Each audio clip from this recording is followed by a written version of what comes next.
श्रीमद् भागवतम स्कंद 1 chapter 17 कलयुग को दंड तथा पुरस्कार।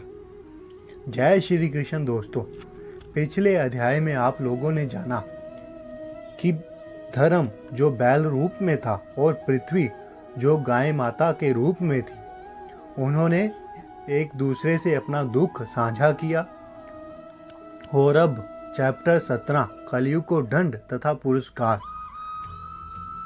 जब धर्म तथा पृथ्वी जो गाय और बैल के रूप में थे एक दूसरे से बातें कर रहे थे, तो उसी समय महाराज परीक्षित वहां पहुंचे और उन्होंने देखा कि एक नीच जाति का शूद्र जो राजा का वेश बनाए एक गाय तथा एक बैल को लठ से पीट रहा था। बैल इतना धवल था, यानी कि इतना सफेद था जैसे कमल पुष्प हो। वह उस शूद्र से अत्यधिक भयभीत था जो उसे मार रहा था। वह इतना डरा हुआ था कि एक ही पैर पर खड़ा थरथरा रहा था और पेशाब कर रहा था।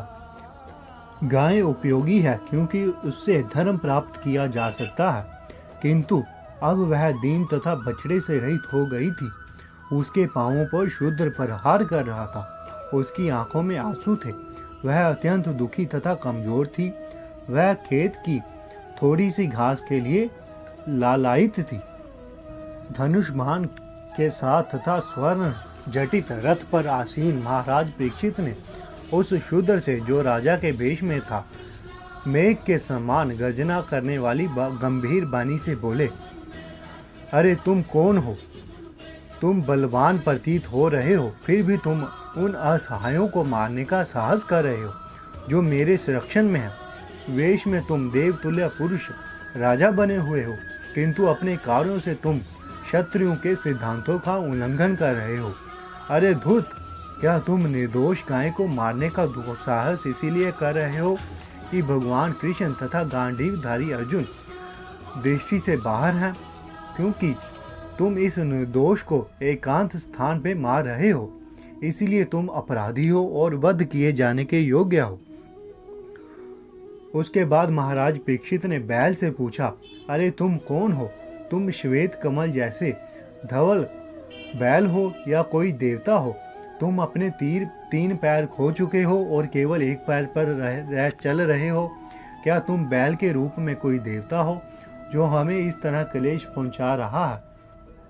कुरुवंश के राजाओं के बाहुबल से सुरक्षित राज्य में आज मैं पहली बार तुम्हें आंखों में आंसू भरे शोक करते हुए देख रहा हूँ।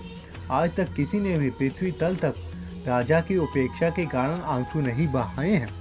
है सुरभि पुत्र, अब तुम और शोक ना करो। तुम इस अधम जाति के शूद्र से डरने की आवश्यकता नहीं है। तथा है गौ माता, जब तक मैं शासक तथा खलों के दमनकर्ता के रूप में हूँ, तब तक तुम्हें रोने की आवश्यकता नहीं है। तुम्हारा सभी तरह से कल्याण हो। है साध्वी, यदि राजा के राज्य में सभी प्रकार के जीव त्रस्त रहें तो राजा की ख्याति, उसकी आयु तथा उसका उत्तम पूर्ण जन्म नष्ट हो जाते हैं। यह राजा का प्रधान कर्तव्य है। जो पीड़ित हो, सर्वप्रथम उसके कष्टों का शमन किया जाए। अतएव मैं इस अत्यंत दुष्ट व्यक्ति को अवश्य मारूंगा, क्योंकि यह अन्य जीवों के प्रति हिंसक है। महाराज परीक्षित ने बैल को बारंबार संबोधित करते हुए इस तरह पूछा, है शूरवी पुत्र, तुम्हारे तीन पांवों को किसने काट लिया है? उन राजाओं के राज्य में जो पूर्ण पुरुषोत्तम भगवान कृष्ण के नियमों के आज्ञाकारी हैं, तुम्हारे समान दुखी कोई नहीं है। है वृषभ, तुम निरपराध हो और पूर्णता ईमानदार हो। अतः मैं तुम्हारे कल्याण की कामना करता हूँ। कृपया मुझे अंग भंग करने वाले दुष्ट के बारे में बताओ, जो पृथा के पुत्रों के यश को कलंकित कर रहा है। निरपराध जीवों को जो कोई भी कष्ट पहुंचाता है, उसे चाहिए कि विश्व में जहाँ कहीं भी हो, मुझसे डरे। दुष्टों का दमन करने से निरपराध व्यक्ति को समस्त लाभ पहुंचता है।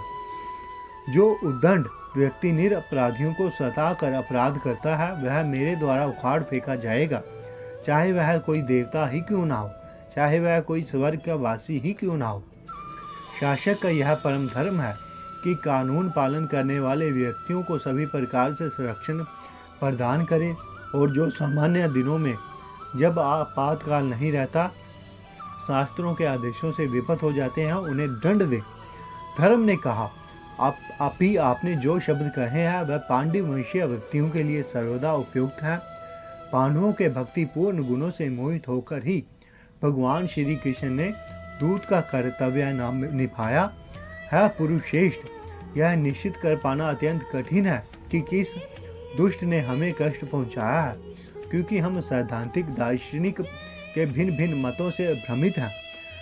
सभी प्रकार के द्वैत से इनकार करने वाले कतिपय दार्शनिक यह घोषित करते हैं कि मनुष्य अपने सुख तथा दुख के लिए स्वयं ही उत्तरदायी है। अन्य लोग यह कहते हैं कि देवी शक्तियाँ इसके लिए जिम्मेदार हैं, जबकि कुछ लोग ऐसे भी हैं जो कहते हैं कि इसके लिए कर्म जिम्मेदार है, और जो निपट भौतिकवादी हैं वह मानते हैं कि प्रकृति ही इसका अंतिम कारण है। कुछ ऐसे भी चिंतक हैं जिनका विश्वास है कि ना तो तर्क द्वारा कष्ट का कारण निश्चित किया जा सकता है, ना उसे कल्पना से जाना जा सकता है, ना ही शब्दों द्वारा उसे व्यक्त किया जा सकता है। राज ऋषि, आप अपनी बुद्धि से यह सब सोचकर अपने आप निर्णय करें। सूत को स्वामी जी ने आगे कहा, है ब्राह्मणों में सर्वश्रेष्ठ। धर्म को इस तरह बोलते हुए सुनकर सम्राट परीक्षित अत्यंत संतुष्ट हुए और बिना किसी त्रुटि या खेद के उन्होंने इस तरह उत्तर दिया। राजा ने कहा, तुम तो बैल के रूप में हो, तो तुम तो धर्म के सत्य को जानते हो, और तुम सिद्धांत के अनुसार बोल रहे हो कि धार्मिक कर्मों के अपराधी के लिए वांछित कर्तव्य गति वही है जो उस अपराधी की पहचान करने वाली की है।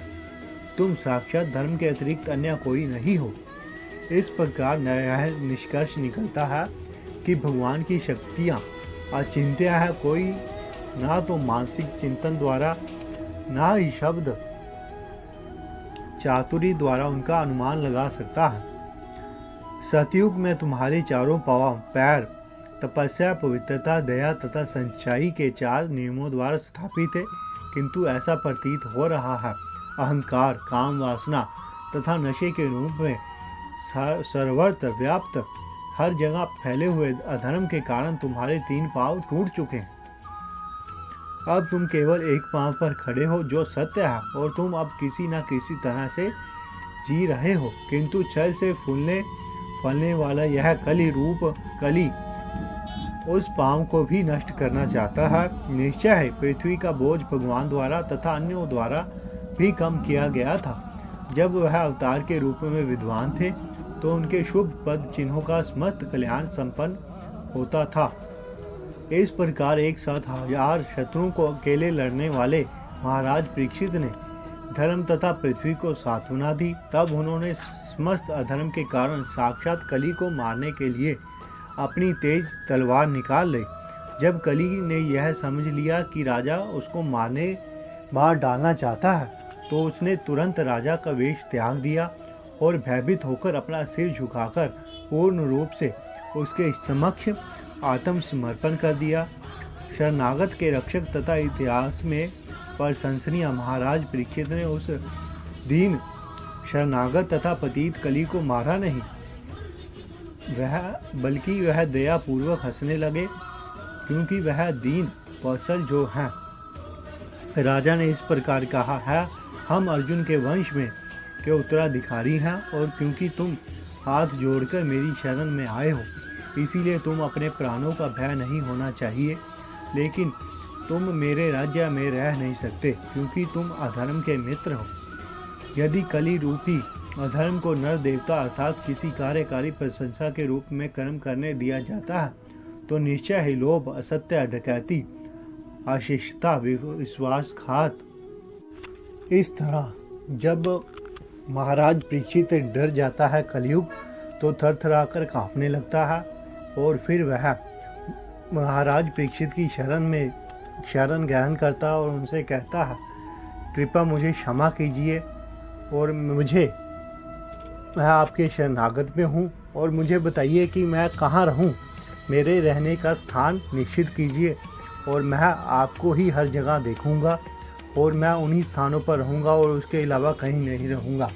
तो महाराज परीक्षित ने उनसे कहा कि तुम जहाँ जुआ खेला जाता हो वहाँ रह सकते हो, जहाँ शराब पी जाती हो वहाँ, जहाँ वैश्यावृत्ति होती हो वहाँ, और जहाँ पशुवध होते हो तुम वहाँ रह सकते हो।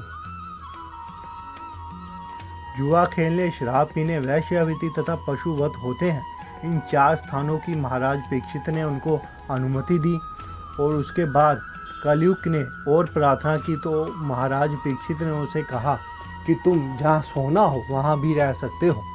इस प्रकार कलयुग को रहने के लिए 5 स्थान दे दिए गए और महाराज परीक्षित वहाँ से चले गए। और उसके बाद उन्होंने वहाँ जो बैल के 3 पाँव कट चुके थे उन्होंने उनका चारों पैर पूर्ण लगा दिए। और फिर इस प्रकार से इस अध्याय का समाप्त होता है। और आखिर में सूत गोस्वामी जी उनको कहते हैं कि आप जो शौनक आदि ऋषियों को कहते हैं, जो आप इस समय यह कर रहे हो, यह सब उनकी ही कृपा है। इस प्रकार श्रीमद् भागवतम के प्रथम स्कंध के 17वें अध्याय का भक्ति वेदांत तात्पर्य पूर्ण हुआ। जय श्री कृष्ण।